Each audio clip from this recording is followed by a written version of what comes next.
Okay. Hey, Mom. Hey, So I've invited you to be part of this project. It's the Citizen Archivist project for my English 442 class, Advanced American Literature with Dr. Jamie Cantrell. And I did mine over a diary of a Confederate soldier during the Civil War. I thought it was pretty interesting. So I'm just going to tell you about it. He starts off the diary actually just talking about how much he gets paid and what him and his wife and his newly born baby Edward are doing. And they're taking walks around town and they're just doing normal people stuff, which is strange because I like to think of them as fictionary people of the war rather than real people. But right. obviously that's not the case. It's just hard to think of that. But then he goes into like when the war starts, he just writes one sentence, which is like really sad because he doesn't have time to write in the diary. And then after the war, well, actually during the war, he's writing a little bit more, but he's not really with his wife and baby. Obviously, he's out there fighting. But I chose you because you're in education and I'm going to be a history teacher. So I chose you because you're in education and you could help me with it. But yeah, do you have any questions or anything? Tell me a little bit about like some more details about what he writes in the diary. Well, I actually have some papers that he actually wrote. Like And anything that I, was of interest to you. yeah, well, I actually transcribed them. That was part of the project. And so, like, it starts off like this is, I went from like October 1860 to October 1862. So, like, a 2 year difference to see the like difference that happened before the Civil War and then during the Civil War. And so, like, on Monday, 29th, 1860, he writes, I was at the office from 9 a.m. till 3 p.m. Anita and Charlotte with Edward walked down the avenue and did not go back home until nearly 4 o'clock. I called at Colonel Craig's to see Captain Williams, Dr. Ford, and Captain Alexander after dinner. We remained at home all evening. And then he just goes into the next few days. It rained hard last night and a little this afternoon. We called Dr. Woods and Dr. Smith in the afternoon. I called to see Captain and Miss Malin in the evening. And then So he was already in the military? Yes, he was already in there, but he actually, the very first page, I went from pages 5 to 6. The very first page, he talks about his move. They went from Huntsville, Alabama. Okay. And he actually went to Washington, D.C. with his wife and baby. So he kind of traveled It's a ways. a lot during that time period, especially too. With the baby and a wife. Yeah, a newly born baby. I think the baby was probably about a month old. Oh my. Yeah. But he actually talks about his pay. He got paid 157 and 60 cents. And his commutation was $43. Anita's rents were 85. And then he marked out, he had wrote something wrong. And his expenses amounted to $517. And our income exceeded our expenses by $20. So they actually had extra money. That's always good. Yeah. Why was he transferred to DC or? No, they just traveled because they were going to see somebody. Oh, okay. See, but that was like the very first pages I transcribed. But this one I actually found really interesting. So we're actually in November now of 1860, and it's the election for president and vice presidents going on. Oh. And so he's talking about, and he says, everything is quiet here on the surface, though I have no doubt there's really more excitement than any other city in its size of the Union. I walked down in the city at night, but I heard no news of any consequence. Quite cold today. Miss Jacob Thompson, wife of the secretary, called to see Anita today. So I'm thinking they were pretty prominent people. Sounds like it. Because if wife of the secretary is coming to see his wife, like they're pretty prominent. But he's talking about the excitement. And then on Thursday, that was on Tuesday, he actually goes to the theater and he hears Jefferson as Bob Acres in The Rivals. So pretty interesting. That's like the very beginning of it. And then towards the middle of the diary, which I transcribed, like this is when the war had started. And you can see like it's just one sentence, except for December. He actually did get to spend Christmas with his wife and son though, on after the war had started. So that was good. But so were they back in Alabama? Or yes, they had traveled back to Alabama by this time. Okay. And then towards the end of the diary, pages right here. This is in September of 1862, and he's still on the one sentence. And then in October, he's still kind of doing the one sentence. Fine weather, nothing special going on. Rain today. Congress adjourned today. pretty interesting. We had fire in the parlor during the afternoon and evening for the first time this fall. He talks about the weather quite a bit. And then he talks about actually poor Aaron Cohen, who was our first messenger at Montgomery, died a few days since of inflammation of the stomach. Oh, Yeah, exactly. And then November, he starts getting back into like his daily accounts instead of just the one sentence. But he actually talks to a lot of the generals, like General Lee. Robert E. Lee. Yeah, Robert E. Lee. He talks to him, General Bragg, Yeah. and General Poor E.K. Bragg. Smith. Like he was pretty, He must have been high ranking. he was pretty prominent. He So never says in his diary what he was. he is it just says he's an officer, lieutenant colonel. Oh, so he's So he's pretty high Lieutenant up. Colonel. Yeah, so he's pretty high very up. high.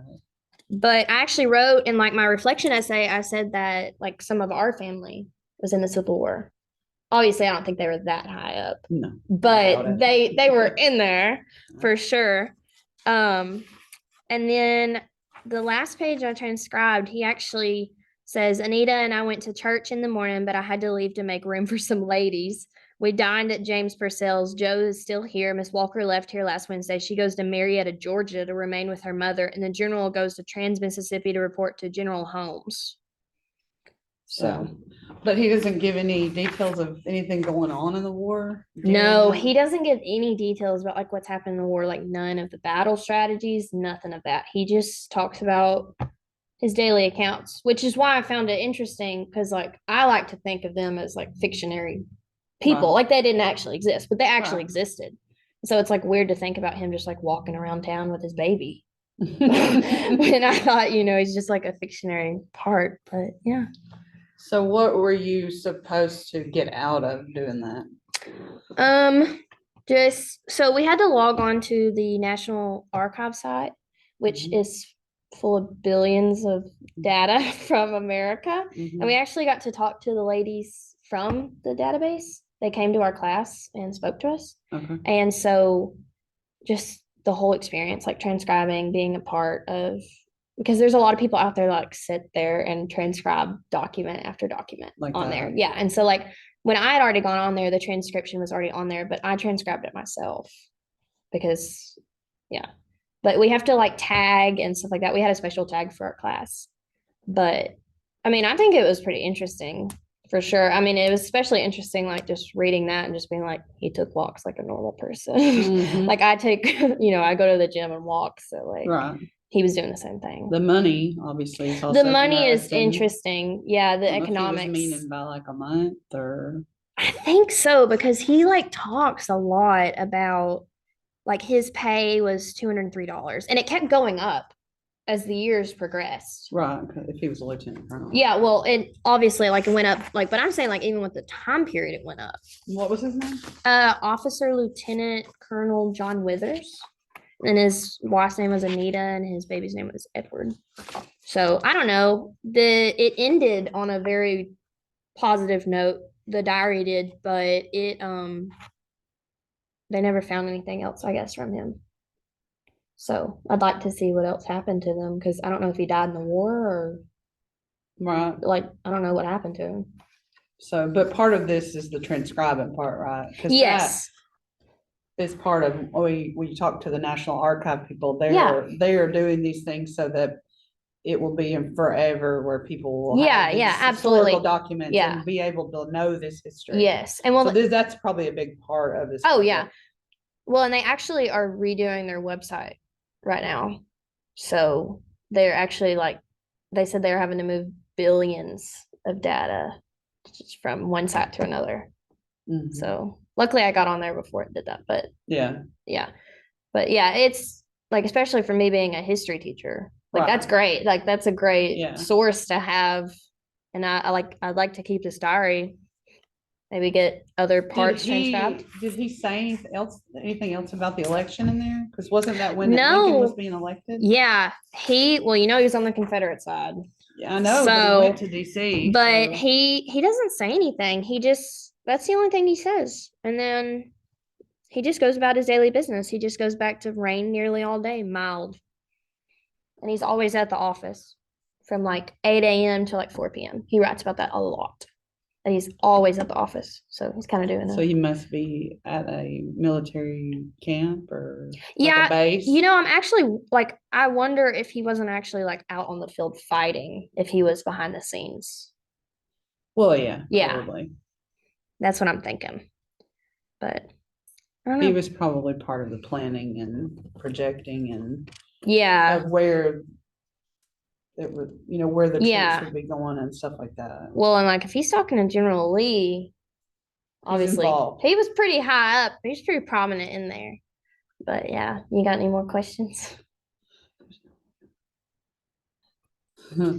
Um, I don't know, how could you use something like this in your future to teach, if you're going to teach history to kids? Would this be something that they could do, or, I mean, on a smaller scale? Well, yeah, but like they even said like they do this in elementary schools. Mhm. Like elementary school kids transcribe like documents. Well, it's Obviously, vital that they be able to read historical yeah. documents. Well, and like another big thing But of some of them this can't was like because of the cursive. the cursive was a main thing. Like I could read it pretty Right. easily, but I know people like in the class that were struggling with can't. their documents. So the transcribing it plays a big part in that. Mhm. Yep.